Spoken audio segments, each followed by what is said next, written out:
সম্মানিত দারুল হিকমা আল ইসলামিয়া উদ্যোগে আজকের এই পুনর্মিলনী অনুষ্ঠানে উপস্থিত আমার শ্রদ্ধাভাজন বড় বোন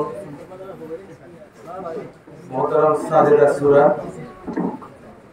এবং আরো যারা আমাদের সাথে আসছেন এবং আপনারা যারা আছেন সবাইকে আমি ঈদ মুবারক জানাচ্ছি।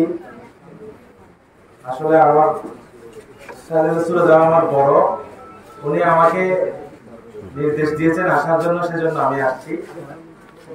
তো আমি তো আপনার সবসময় প্রায় এদিকে আসলে এখানে ঘুরে যাই, আমার যতটুকু সম্ভব আপনাদের সাথে সম্পর্ক রাখার চেষ্টা করি। আমি তো আর দানবীর না যে আপনাদেরকে টাকা পয়সা দিয়ে সহযোগিতা করতে পারবো, দোয়া করতে পারবো। আমি দোয়া করি সবসময় আপনাদের জন্য। আমি দোয়া করি যাতে এই প্রতিষ্ঠানটা বাংলাদেশের নয় বিশ্বের মধ্যে আলোড়ন সৃষ্টি করতে পারে। মন খারাপ করার কিছু নেই।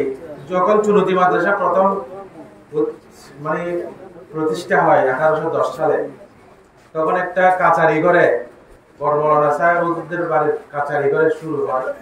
এরপরে মুন্সেফ বাজারে একটা প্রতিষ্ঠান হয়, এটা ঘূর্ণিঝড়ে ভেঙে যায়, আবার পুনর্নির্মাণ করা হয়, ওইটা আগুন ধরে পুড়ে যায়।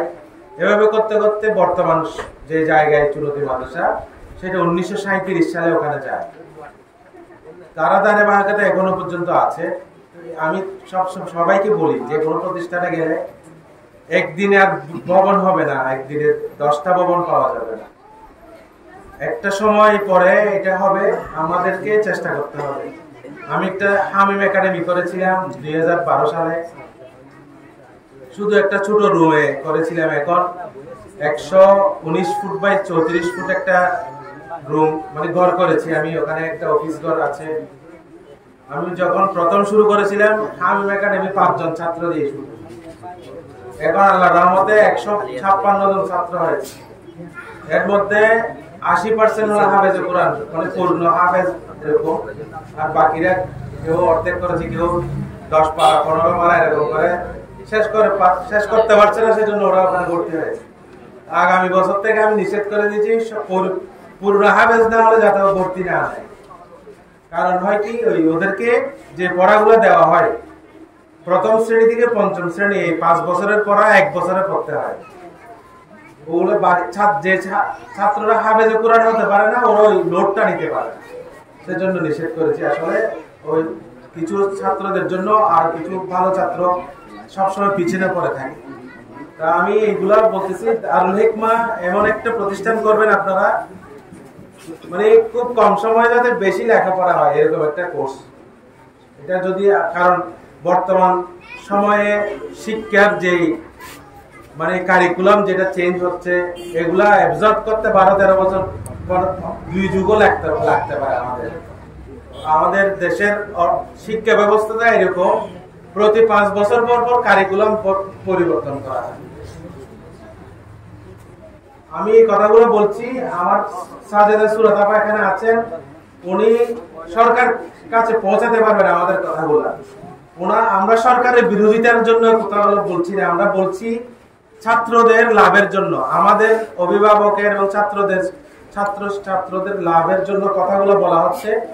যা এমন একটা শিক্ষা কার্যক্রম কারিকুলাম করতে হবে যেটা অন্তত 50 বছর, বাংলাদেশে 50 বছর এটা ভালো থাকে, স্থির থাকে।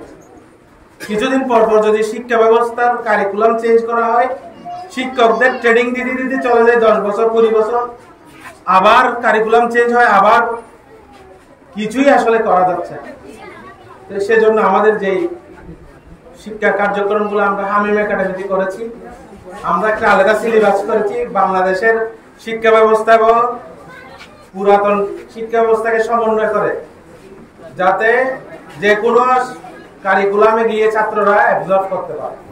এরকম আপনাদেরকেও দারুল হিকমাকেও এরকম একটা কারিকুলাম আপনাদেরকে নিজেরা একটা তৈরি করতে হবে, যে কারিকুলাম এর পড়ালেখাগুলো শেষ করলে, একটা দেয় যদি শেষ করে, সে ক্লাস 6 এ গিয়েও বর্তমান সরকারের যেই শিক্ষা কারিকুলাম আছে সেটাকে অ্যাবজর্ব করতে পারে। আপনারা যদি এটা দাখিল পর্যন্ত অথবা এসএসসি পর্যন্ত নিয়ে যান তাহলে শিক্ষা ব্যবস্থাটাকে সেভাবে সাজাতে হবে, নাইলে ছাত্ররা একবার এক সময় পরিবর্তন করতে করতে শেষ পর্যন্ত কিছুই শিখতে পারবে না। আমি আমার বক্তব্য আর দীর্ঘায়িত না করে আমি এখানে শেষ করছি। আমার কথাই কেউ যদি মনে কষ্ট পেলেন ক্ষমা সুন্দর দৃষ্টিতে দেখবেন। আসসালামু আলাইকুম ওয়া রাহমাতুল্লাহি ওয়া বারাকাতুহু।